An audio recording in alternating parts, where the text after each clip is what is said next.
Well, fine, good evening everyone. This is Patricia and I am traveling for history. I'm at the St. Francis Xavier Cemetery in Winooski, Vermont today. And, I looked to find a grave, which this cemetery is on Find a Grave, but there is no other information. And there's a comment on YouTube as well as multiple comments on Facebook that I should contact the parish office to find out more. So I did. And I found out it was established in 1868, and that's also when the first burials occurred. That the person had no idea on the on the size of the cemetery. And now I'll just go ahead and turn around and pan around for you to see how large it is. You might be helpful if I don't have the camera up too high for you, though. Oh, I would say it's been a long day, but that's not really true. So. She had no information on the crucifixion, which I had shown in my preview video on this. Either she didn't know what year, she just didn't know anything about it, except that it's been there for as long as she can recall. Let me see. Want to be buried here? There are two ways you can still be buried here. One, if you plan to be cremated, they are selling cremation lots. And if you already have a plot here, you will be able to be buried here. But they really don't have any other burial plots, and they cannot expand. So what you see is what there is. She did say also that in the 1960s and 1970s, and then she thought maybe it was a little later than that, that they opened it up to any denomination, as well as anyone who lived elsewhere, not just Winooski. But she estimated that 95% of the graves, particularly the older graves, but of the graves were Winooski residents at some point in their lives. The oldest graves are near the church, and I should be able to find the founder of this parish, Father Audet, as well as, I'll use the phrase I use, movers and shakers in Winooski. She sort of chuckled and said, yes, there are people buried here who have long, deep roots in Winooski. Her phrasing. So, I don't want to name her name at the parish because I didn't ask permission. I did say I was going to be filming here, but she was very nice, answered all my questions, was very cheerful about it, and so a big fat thanks to her. Alrighty, so I'm going to be walking over that away to get to the old section first, and so I'll be filming these folks along here as long as I'm standing here. So come along with me, and let's explore the St. Francis Xavier Cemetery. By the way, it is Xavier, and if you want to say Xavier, that's okay too. And the only reason I say that is, I love big band music. It's my favorite kind of music. I remember when I was a kid, Xavier Cugat was being interviewed on one of those like Merv Griffin talk shows, and he explained that his first name was actually pronounced Xavier. And I thought, Xavier, oh my. So that's why I was asking her if I had the pronunciation correct on the church. It is Xavier, but if you want to say Xavier, that's fine too. All right, so let's take a walk. Now, remember what I've said about whenever you see a flag, U.S. flag, in a cemetery here in the U.S., it means that it is a veteran. Sometimes there's more information about that.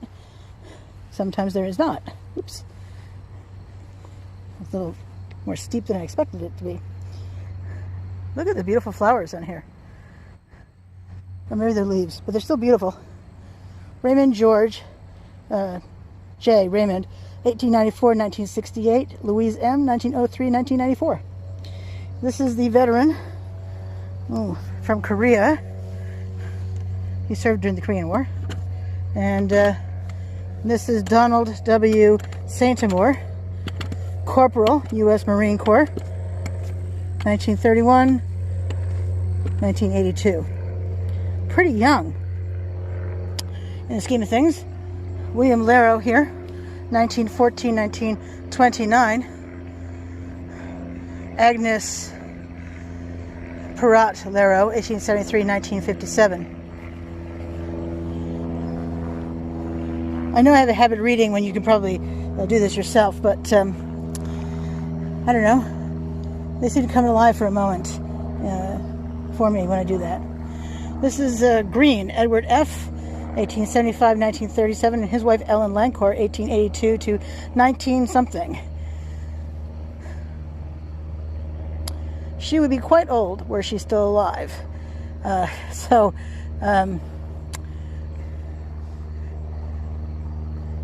doubt very much she is still alive, though. Let's see. Wanted to get the whole tombstone in here for us. Let's see.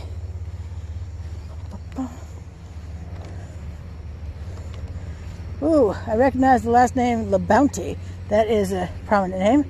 Certainly when I worked for the Burlington School Department forever ago. And who's this? Regina A. Ratty. Another. I mean, there's a Ratty Road up the street. We know there's a Ratty. The cars. They buy your junk cars.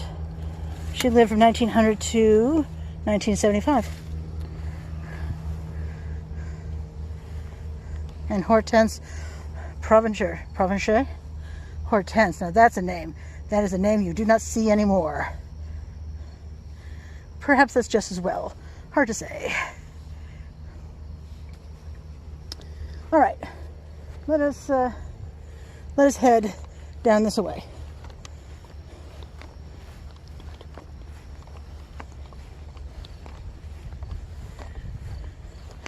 I will say, I know we just saw this one, I will say that as much as I love a marble tombstone, the name and dates will be gone from there before we know it. Before we absolutely know it. And that is a shame.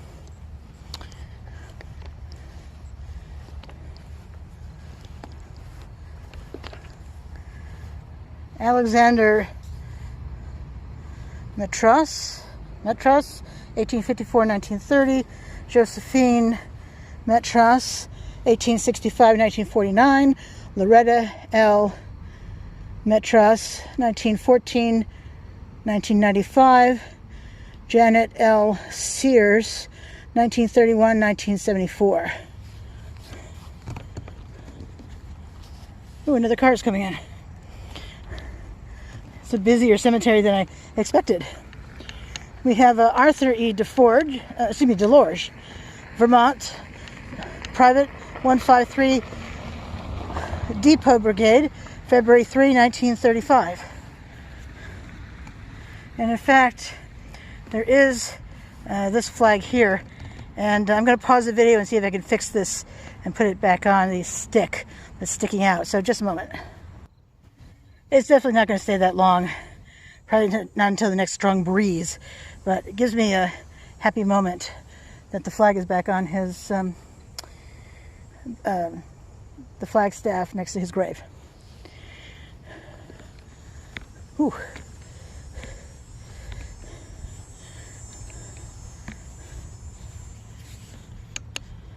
Myers.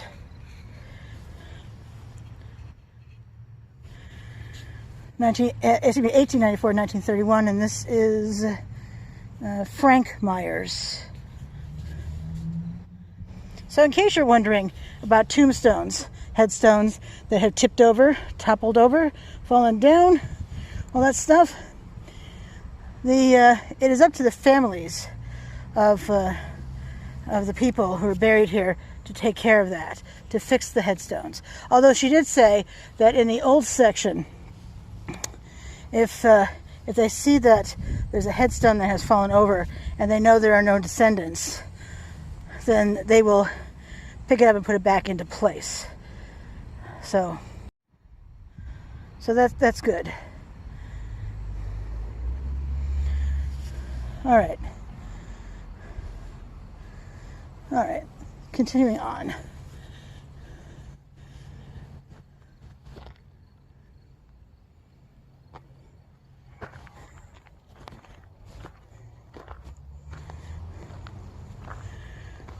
There are watering cans throughout with these spigots, and people can fill them to water the flowers around graves as they see fit. I cannot read that. Oh, Charbonneau. This one I think is Charbonneau right here. But look at these lovely crosses. Ooh.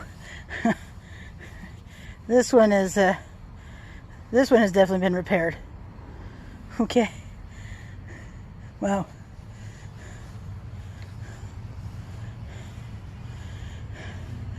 Ah, en français. Oui. Here lies. Ici repose the body of Eva S. What is your last name? Erdwin, I think. Curdwin. Died 17 August 19 something. Fascinating. Now, I have seen grave markers in French before, certainly St. Augustine Cemetery down in Montpelier, Vermont. I'll put a link in the description below for that cemetery. It's a beautiful cemetery. It's a terraced cemetery. Montpelier seems to have them. Thankfully, ours are flat, at least flat-ish. But they certainly had several that were in French, but this is the first time I've seen Here Lies. I think of that as something from out west, the Old West, So anyway, kind of interesting. Now this is the shack I was telling you about in the preview video of this cemetery. It looks like a snack shack with that window there. You can tell me what you think, but my best guess is this is where the lawn equipment is kept. Looks like someone has dumped garbage here. What the heck? What the heck? Don't do that. Don't leave your garbage here. And they have a little gravestone right here. Wonder why. Can you see in there? Well, not really. But we can see maybe how it's got these spider webs across it. Maybe they don't use this anymore. No idea. But it does look like a tool shed. All right, let us continue.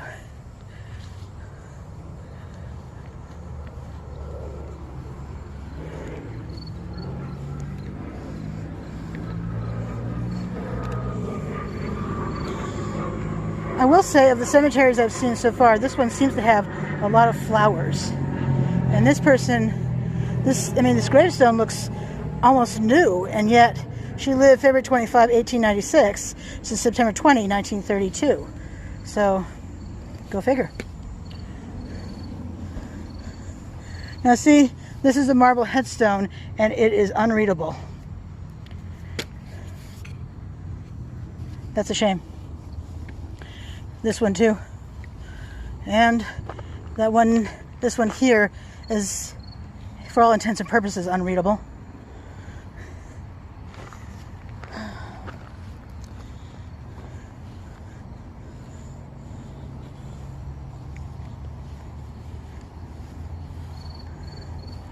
That is a lovely marker. Is this a child's marker? Is it a mother's marker?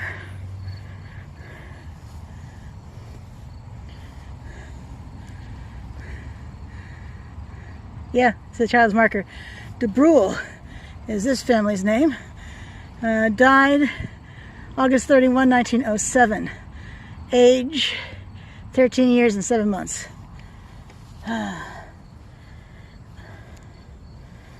This headstone is moving.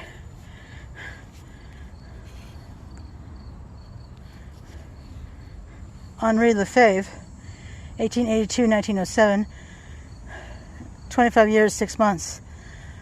Young, 1907. Trying to think if there was a war at that point. Probably. I'd have to look it up. Oh, those markers that I said were unreadable, they're on the other side. It's so unusual that these other ones are facing the pathway and these are facing away from it. Narcisse Couillard died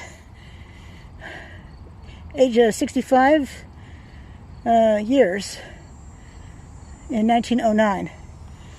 Alfred Descarreau died in 1908, age 58 years. And then there's William Debarge, October 13, 1856 to April 10, 1909. That is a lovely headstone. I love the detail on it.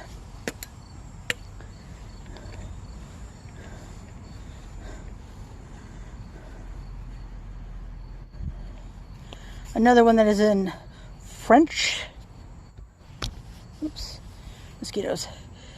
Ici repose le corps de. So here lies the body of Xavier Gautier, died January 28, 1907, aged 48 years and 8 months.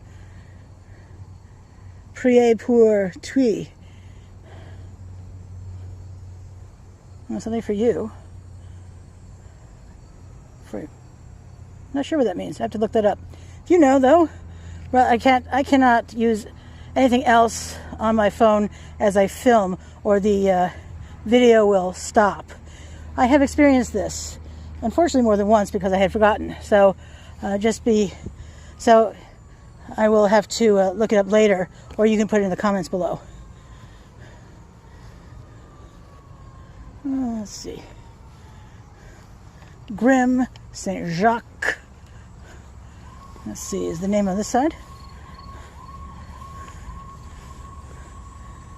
There is information down there, but I cannot see that. Frost heaves are not our friends. There is some writing on this side, though. And I can't, not even through the viewfinder can I see what that says.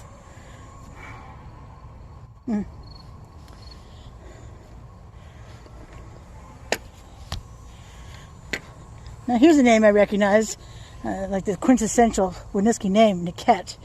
Yvette, Antonio, Donald A. And these are newer deaths, if you will. 2009 for Donald. And Yvette in 2002. Antonio, of course, 1987.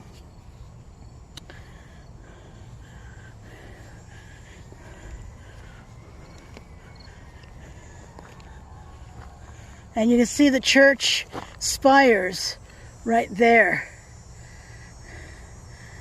It almost makes me think that the church is watching over these folks. And I rather like that thought.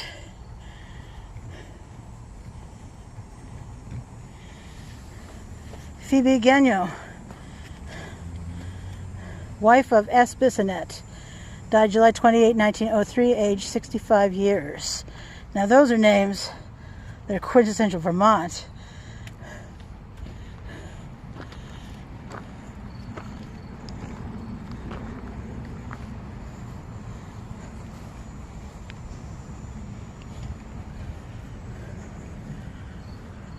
Such an interesting headstone with the cross right like that, built in like that. Joseph Babur died 9th of January 1901 at the age of 50 years.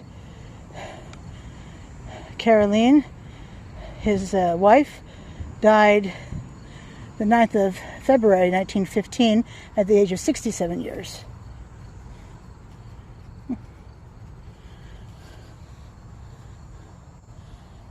Tetro.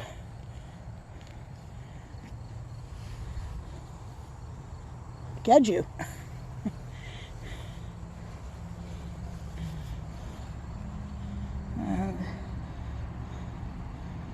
Died 27 October 1904, age 62 years. So handy when they just tell us.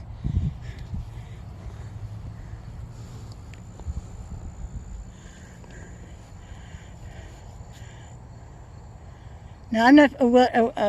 I've never heard this name before, Moisson. But you can tell us in the comments below.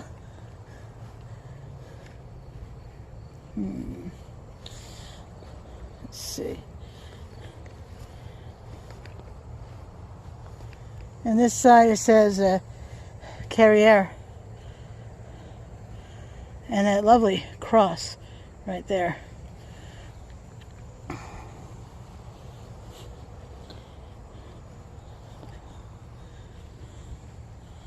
I see Marie, père and mère, father and mother.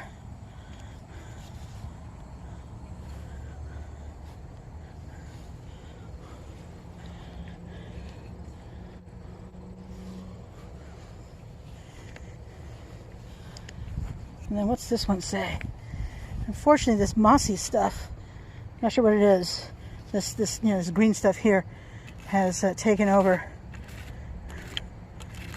L-O-U, Lewis, 1863 to 1919.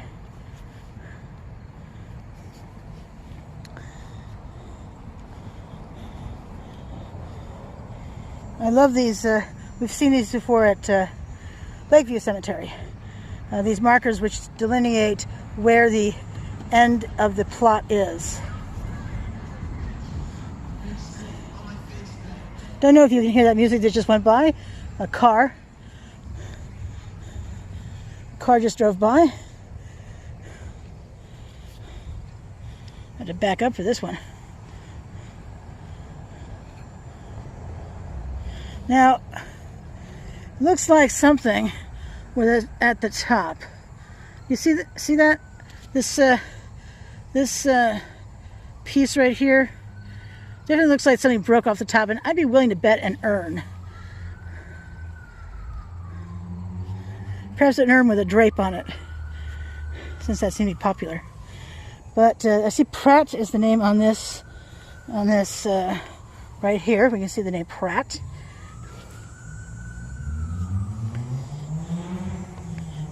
Can you see anything else written here?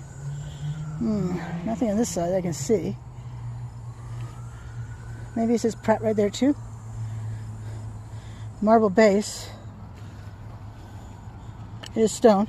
If you're wondering why I did that, I was visiting the Greenmount Cemetery in Montpelier, Vermont, where there is a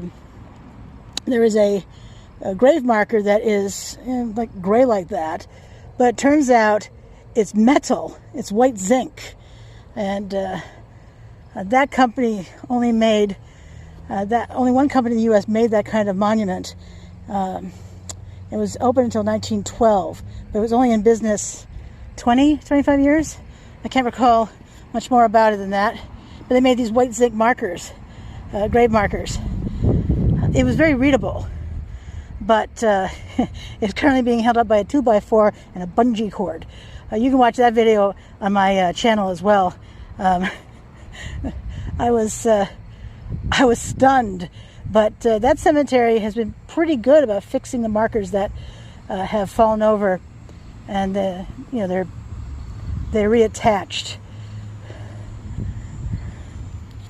So I'm under the belief that that one will be fixed too, but that would not be an inexpensive fix. This person died in 1892 at the age of 33. Son of someone Pratt. Solyme? Is that a capital S-O-L-Y-M-E? Maybe it's Salome. And Mary Parot. Yeah, maybe it's Salome. Certainly correct me. All right.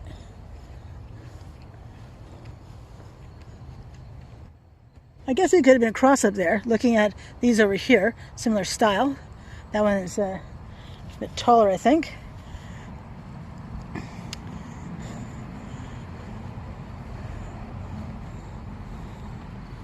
Well, this is clearly gone by. I don't know what kind of plant that is. If anyone knows, I'd like to know. This name is, let me see, Telesphore Anger Jr. It could be Audet, 1863-1928. His spouse, Delima Duval, 1864-1930.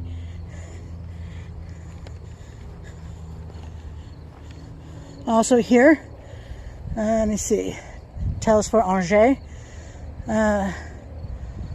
lived to be 72. His spouse, Philomene Marcotte, 1836-1930. Is this the same guy?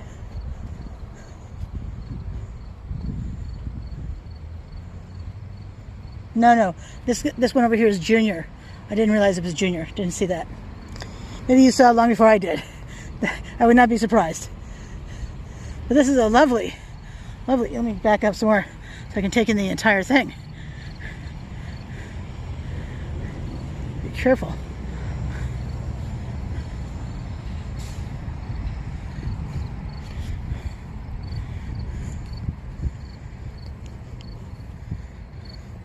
And then we have the name Bacon. Yeah, I saw the name Bacon at Greenmount Cemetery in Burlington, at Britannia Bacon. I had really liked that particular name. It's sort of near the entrance. It's the first tall tombstone on the left. Really tall. Not as tall as the East Island Monument, certainly, but it's a pretty tall monument. All right, let's see.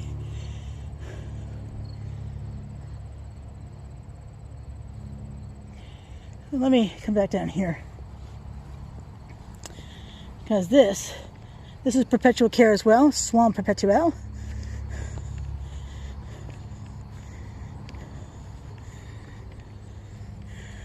Look at the size of this bad boy here.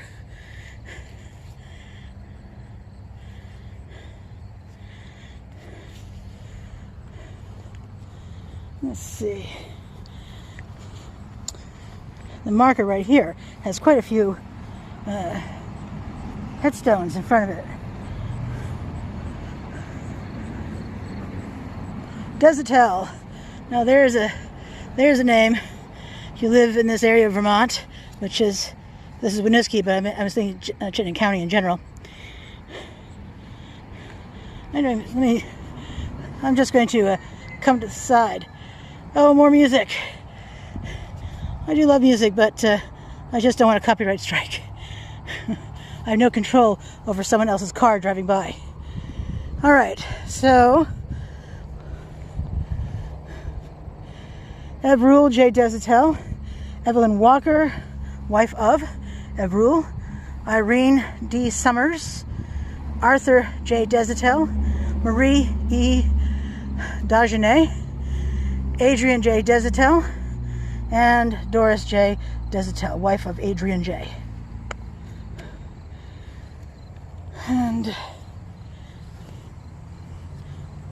And look at this detail here.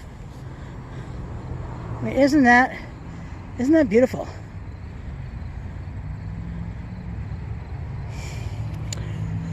Okay. On the other side of the Langlois,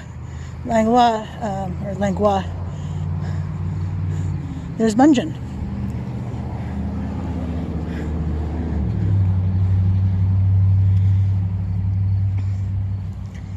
All right. Let's keep going.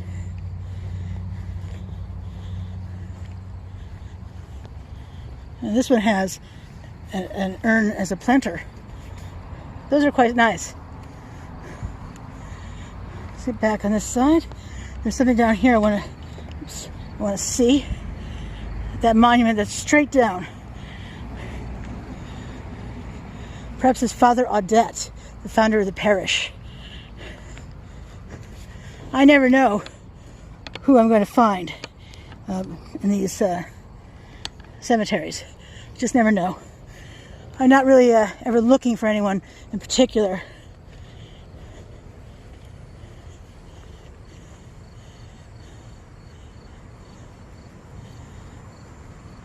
Before we get down there, though, I do feel the need to look at this monument way over here in the woods. Perpetual shade. Well, there's a couple.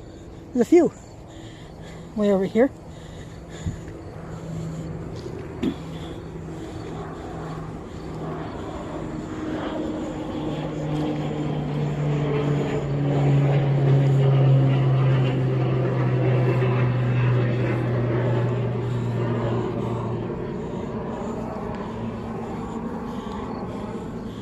And we have the letter M right here for Arthur Mercure, 1881 to 1929. I like the design at the top. It's quite lovely. I think the person in the YouTube comments had said something about their family being buried here.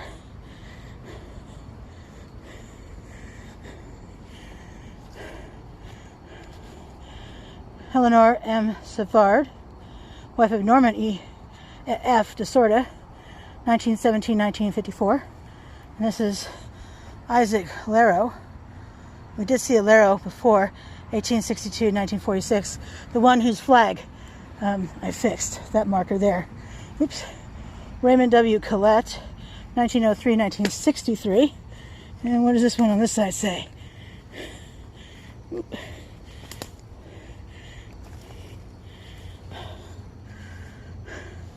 I apologize for the crooked angle here, but there's no good way to reach in without touching, spider webs, which I don't know. Irvin Favreau, November 23, 1916 to December 10, 1959.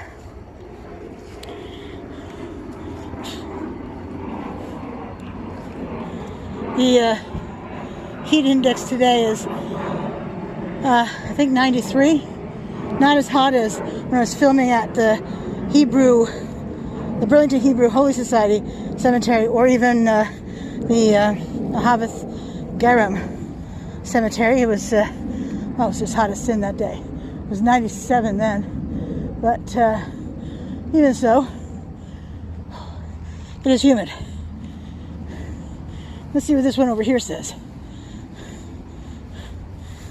Thing is, though, there are mosquitoes, and they are enjoying the buffet that is Patricia.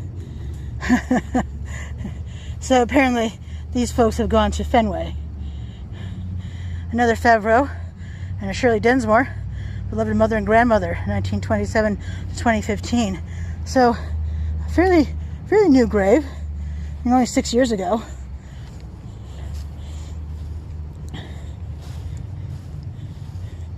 Oh, another Favreau. Lydia M. and Henry J. and Bernard F.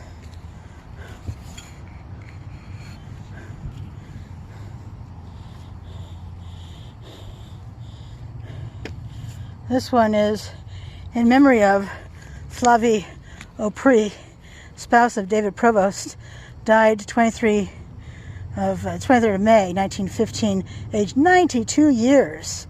Good for her. Hopefully she was in good health for most of those years. Because nobody really wants to stick around if they're in terrible health and there's no hope for them to feel any better.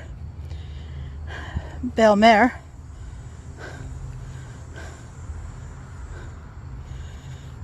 Charles E., his wife Lydia C. Patnode, and Belle Morse, his wife. So he outlived Looks like he outlived both his wives. Looks like it. 1917, 1922. This one's endowed. Endowed, I think, means the same as perpetual care.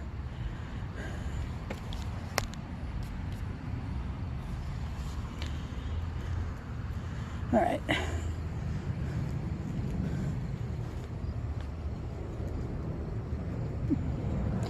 Okay, let's keep going.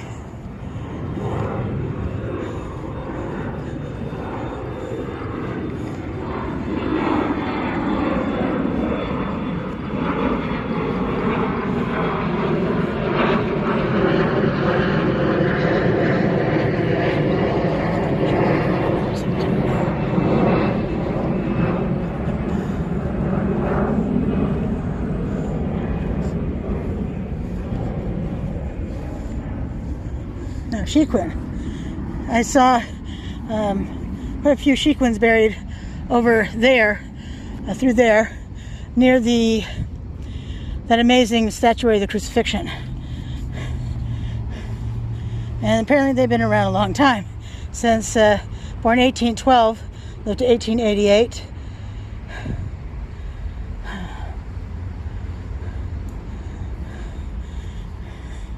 Has that lovely cross at the top. And here we are. This is what I wanted to come over and see. This right here. Flanked by these trees. And let's see whose grave it is. I mean, look at the church right there.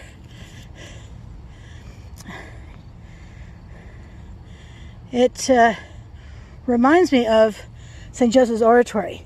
If you go drive into the Westmount neighborhood in Montreal, you can see the dome of St. Joseph's Oratory right in your backyard. It's just right there. It almost feels like you can reach out and touch it. It's so darn close. A place I'm looking forward to going back to. If you're curious, I'm not Catholic. I just love it. I love the place. Oops. When my aunt was living there, she's now dead, she would take the boy she was babysitting and me to St. Joseph's because it was free. And we'd visit there, and although she was not Catholic either, her children were raised Catholic because her husband was Catholic, but she would always light a candle. But she would never say for whom. All right, so this is Jean F. Audet, maybe Audet, born in Saint-Césaire, province of Quebec, 19 January 1842. He became a, I don't remember what that word is, maybe it's priest, on September 9, 1866, founder of this parish, 1868, died 28 December 1917. If you saw my video on the St. Francis Xavier Church, I did talk about this priest. Talked quite a bit about the church. So anyway, he is the founder of the St. Francis Xavier Church here in Winooski, Vermont. And let me just back up sufficiently to get the whole monument in view.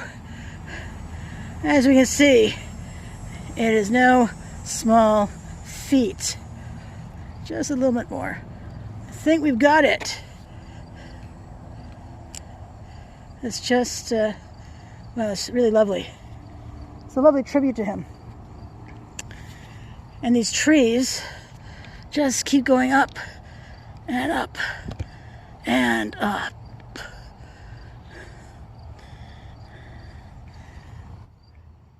A good 2 stories.